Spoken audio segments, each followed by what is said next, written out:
Platform में आपका स्वागत है। एक ऐसी जंग जो पल पल और खतरनाक होती जा रही है, उसने पूरी दुनिया का ध्यान खींच लिया है। इजराइल ने ईरान पर हमला करके आग भड़काई, लेकिन अब ईरान की मिसाइलों ने तेल अवीव और हाइफा को दहला दिया। इस तबाही के बीच एंजल ऑफ तेहरान की कहानी ने सबका दिल जीत लिया है और सबका ध्यान खींचा है। कौन है ये रहस्यमय शख्स और क्यों बन गया है ये उम्मीद की किरण? चलिए आपको इस वीडियो में बताते हैं।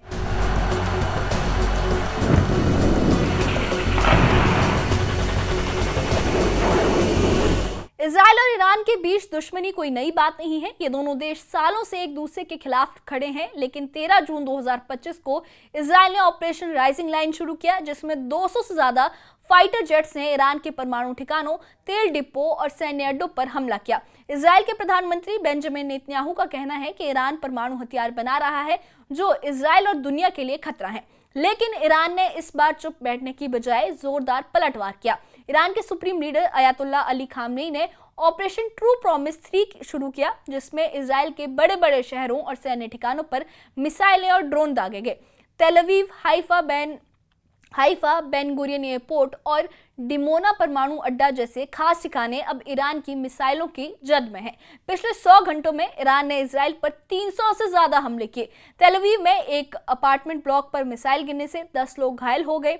हाइफा का एक पावर प्लांट पूरी तरह से तबाह हो गया, जिससे सैकड़ों लोग बेघर हो गए। हाइफा की रिफाइनरी और इजराइल के पेंटागन कहे जाने वाले सैन्य मुख्यालय पर भी मिसाइलें गिरी।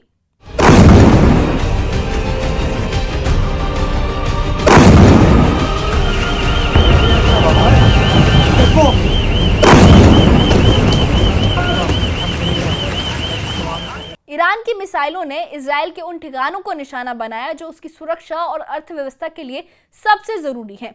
नेवतिम एयरबेस, जहां इजराइल के 535 फाइटर जेट्स तैनात हैं, और डिमोना परमाणु अड्डा भी ईरान के निशाने पर है। इजराइल की मिसाइल बनाने वाली फैक्ट्रियां, जहां आयरन डोम, डेविड स्लिंग और पाइथन जैसी मिसाइलें बनती हैं, वो भी तबाह हो चुकी हैं। इजराइल का मिसाइल डिफेंस सिस्टम दुनिया का सबसे बेहतरीन डिफेंस सिस्टम माना जाता है। इसमें आयरन डोम, डेविड स्लिंग, थार्ड और पैट्रियट पैक 3 जैसे सिस्टम शामिल हैं। गजा और हिजबुल्लाह के खिलाफ इनका स्ट्राइक रेट 90% था, यानी 10 में से 9 मिसाइलों को ये रोक लेते थे। लेकिन ईरान की मिसाइलों के खिलाफ ये सिस्टम अब सिर्फ 60% ही काम कर पा रहा है, यानी हर 10 में से 4 या 5 मिसाइलें इजराइल में तबाही मचा रही हैं।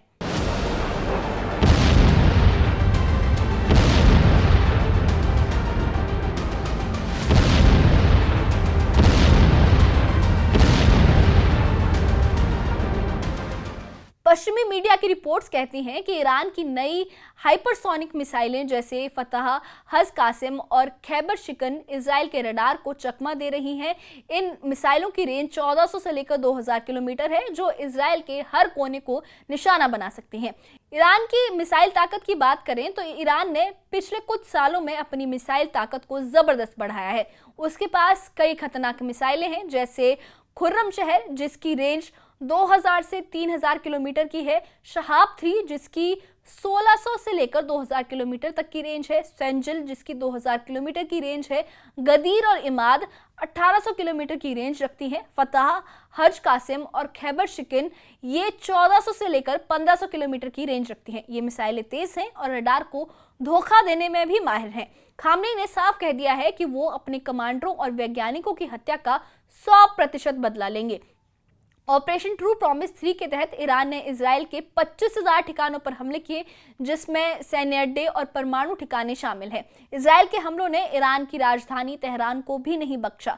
विदेश मंत्रालय की इमारत, तेल डिपो और कई रिहायशी इलाके मलबे में तब्दील हो गए। लेकिन इस तबाही के बीच एक कहानी ने लोगों का दिल जीत लिया। सोशल मीडिया पर एंजल ऑफ तेहरान की तस्वीरें वायरल हो रही हैं। ये एक रहस्यमय शख्स है जिसे लोग तेहरान का फरिश्ता बुला रहे हैं। कहा जाता है कि ये शख्स इजरायली हमलों के बीच मलबे में फंसे लोगों को बचाने में जुटा था। कुछ लोग कहते हैं कि ये ईरान की सेना का कोई जवान था जो बिना अपनी जान की परवाह किए लोगों की मदद कर रहा था। हालांकि इसकी कोई आधिकारिक पुष्टि नहीं हुई है, लेकिन ये तस्वीरें ईरानियों के लिए एक उम्मीद की किरण जैसी बनकर सामने आई हैं।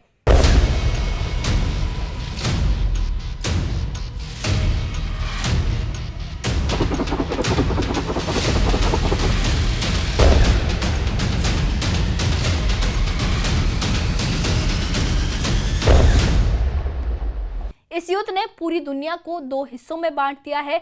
अमेरिका और यूरोप इजराइल के साथ खड़े हैं, लेकिन रूस और टर्की ने इसकी निंदा की है। रूसी राष्ट्रपति व्लादिमीर पुतिन और टर्की के राष्ट्रपति रेसेप तय्यिप एर्दोगान ने दोनों देशों से शांति की अपील की है, लेकिन खामनेई अभी गुस्से में है। उन्होंने AK-47 राइफल के साथ एक भाषण देकर इजराइल को कड़ा जवाब देने की धमकी दी है।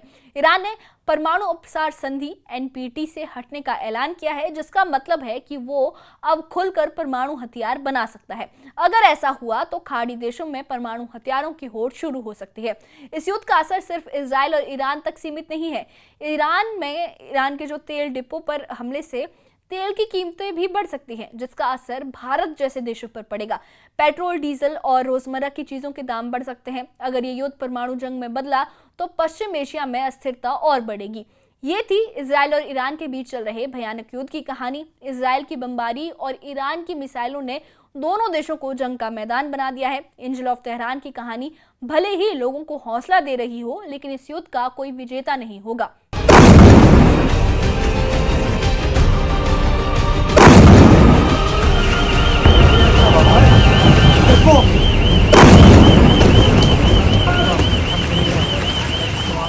ईरान की मिसाइलों ने इजराइल के उन ठिकानों को निशाना बनाया जो उसकी सुरक्षा और अर्थव्यवस्था के लिए सबसे जरूरी है।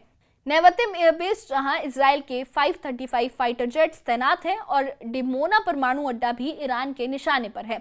इजराइल की मिसाइल बनाने वाली फैक्ट्रियां, जहां आयरन डोम, डेविड स्लिंग और पाइथन जैसी मिसाइलें बनती हैं, वो भी तबाह हो चुकी हैं। इजराइल का मिसाइल डिफेंस सिस्टम दुनिया का सबसे बेहतरीन डिफेंस सिस्टम माना जाता है। इसमें आयरन डोम, डेविड स्लिंग, थार्ड और पेट्रियट पैक-3 जैसे सिस्टम शामिल हैं। गजा और हिजबुल्लाह के खिलाफ इनका स्ट्राइक रेट 90% था, यानी 10 में से 9 मिसाइलों को ये रोक लेते थे। लेकिन ईरान की मिसाइलों के खिलाफ ये सिस्टम अब सिर्फ 60% ही काम कर पा रहा है, यानी हर 10 में से 4 या 5 मिसाइलें इजराइल में तबाही मचा रही हैं। इस बारे में आपकी क्या राय है? आप अपनी राय हमें कमेंट बॉक्स में ज़रूर बताएं, और इस मामले से जुड़े अपडेट्स के लिए हमारे चैनल के साथ बने रहें। हम पल पल इससे जुड़ी अपडेट्स आपको दे रहे हैं। और इस वीडियो आपको अगर पसंद आई हो तो इस वीडियो को लाइक करें, शेयर करें और हमारे चैनल को सब्सक्राइब ज़रूर करें। शुक्रिया।